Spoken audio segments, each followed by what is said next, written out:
सभी ब्रह्मजनों को, सभी प्रबुद्ध जनों को, सभी तत्वदर्शी जिज्ञासुओं को और सभी ज्ञान प्रेमियों को मेरी ओर से और मेरी संस्था डूअर्स पैराडाइज फाउंडेशन के सभी सदस्यों की ओर से सादर जय श्री कृष्ण। आज हम वर्तमान युग में आध्यात्मिक चिंतन की श्रृंखला के तहत गीता के 9वें अध्याय के श्लोक संख्या 7 की व्याख्या करेंगे। श्लोक संख्या 6 में भगवान ने आकाश का दृष्टांत देते हुए सर्वव्यापी रूप का कथन किया और इस श्लोक में सर्वभूतों की उत्पत्ति और प्रलय का कथन कहते हैं। ऋषि वेद व्यास जी लिखते हैं, सर्वभूतानि कौन्तेय प्रकृतं यान्ति मामिकाम् कल्पक्षये पुनैतानि कल्पादो विसर्जाम्यहम्। अर्थात हे कुंती नंदन, कल्पों के क्षय होने पर भी महाप्रलय के समय संपूर्ण प्राणी मेरी प्रकृति को प्राप्त होते हैं और कल्पों के आदि में महासर्ग से समय मैं पुनः उनकी रचना करता हूँ। अर्थात पूर्वोक्त श्लोक में वर्णित स्थिति न होने पर मनुष्य की क्या दशा होती है, इसे भगवान इस श्लोक में बताते हैं। महाप्रलय के समय प्रकृति के परवश हुए संपूर्ण प्राणी अपने अपने कर्मों को लेकर भगवान की प्रकृति में लीन हो जाते हैं। प्रकृति में लीन हुए उन प्राणियों के कर्म जब परिपक्व होकर फल देने के लिए उन्मुख हो जाते हैं, तब भगवान मैं अनेक रूपों में प्रकट हो जाऊं, ऐसा संकल्प हो जाता है और महासर्ग का प्रारंभ हो जाता है। महासर्ग के आदि में भगवान उन प्राणियों के परिपक्व कर्मों का फल देकर उन्हें सिद्ध करने के लिए उनके शरीरों की रचना करते हैं, ऐसा गीता कहती है। अब हमें इसको समझने के लिए थोड़ा सा और गहराई में जाना पड़ेगा। All beings, O son of Kunti, go into my prakriti at the end of kalpa. I send them forth again at the beginning of the next kalpa. Some people are explaining in different way. O son of Kunti, at the time of destruction, all beings are destroyed or dissolved in my nature. And at the time of creation, I create them again. This is the reality. And Gita tells us so many things which we can understand easily. हमें यहाँ इसके आध्यात्मिक पहलू को भी समझना होगा। तो यहाँ लिखा है, सर्वभूतानि कौन्तेय प्रकृतिं यान्ति मामिकाम कल्पक्षये। संपूर्ण प्राणी मेरे ही अंश हैं, सदा मेरे में ही स्थित रहने वाले हैं, परंतु प्रकृति और प्रकृति के कार्य शरीर आदि के साथ तदातद या मेरेपन का संबंध करने के लिए कुछ भी कर्म करते हैं। मैं उन कर्मों तथा फलों के साथ साथ उनका संबंध भी जुड़वाता हूं। महासर्ग के समय प्राणियों का जो स्वभाव होता है, उसी स्वभाव के अनुसार महाप्रलय में वो लीन होते हैं। महाप्रलय के समय अपने अपने कर्मों को लेकर प्रकृति में लीन हुए प्राणियों को जब कर्म और परिपक्व होकर फल देने के लिए उन्मुख हो जाते हैं, तब प्रभु के मन में बहुशयाम प्रज्ञाये ऐसा संकल्प हो जाता है। यही महासर्ग का आरंभ है। इसी को 8वें अध्याय के 3रे श्लोक में भगवान ने स्पष्टता समझाया। तात्पर्य यह हुआ कि कल्पों के आदि में अर्थात महासर्ग के आदि में ब्रह्मा जी प्रकट होने पर पुनः प्रकृति में लीन हो गए।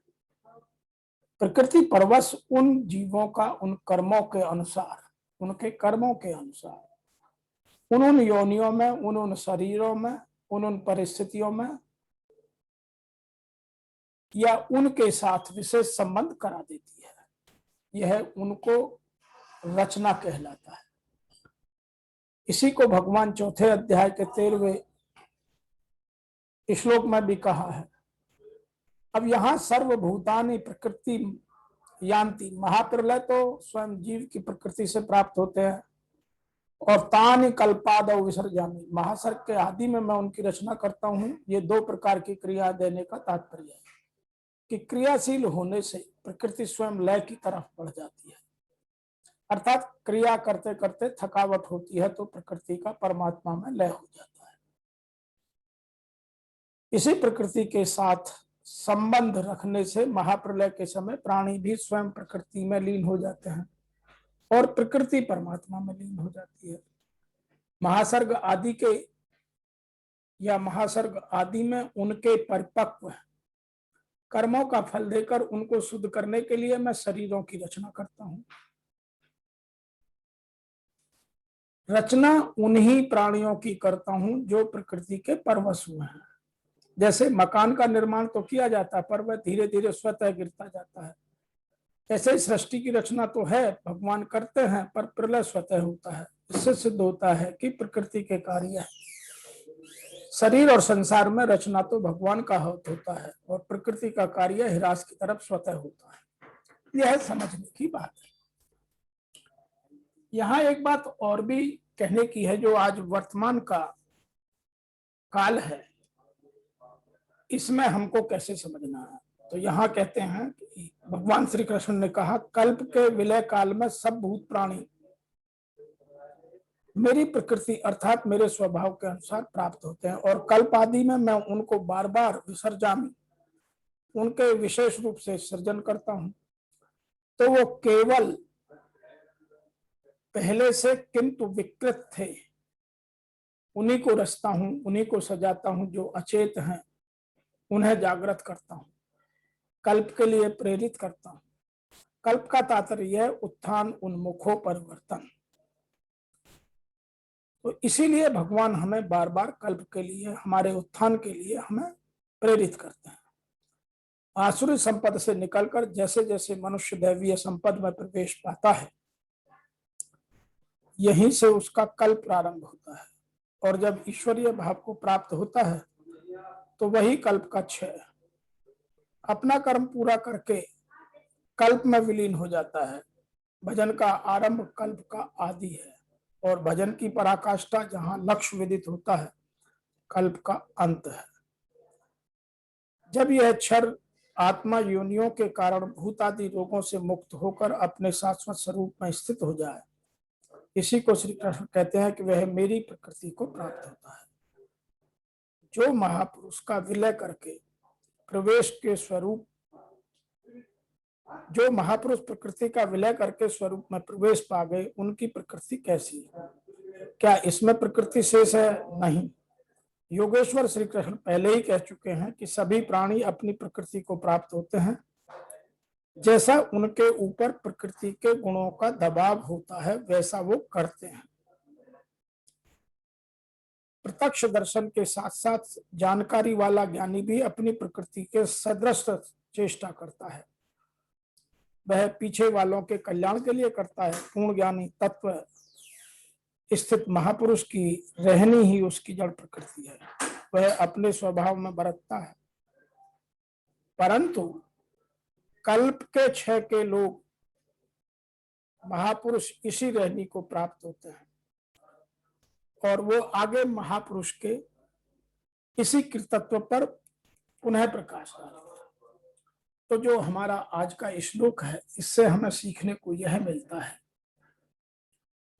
कि भगवान श्री कृष्ण अर्जुन को स्पष्टतः कह रहे हैं कि कल्पों के अंत में जब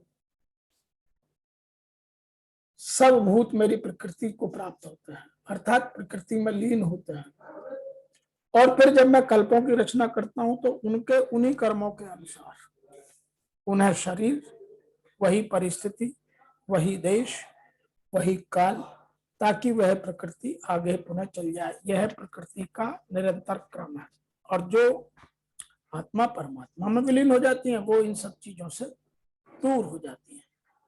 तो आज के इस श्लोक में इतना ही, फिर आगे शीघ्र मिलते हैं अध्याय 9 के श्लोक संख्या 8 की व्याख्या लेकर। तब तक के लिए आप सबको मेरी ओर से और मेरी संस्था के सम्माननीय सदस्यों की ओर से आप सभी को ओम नमो भगवते वासुदेव।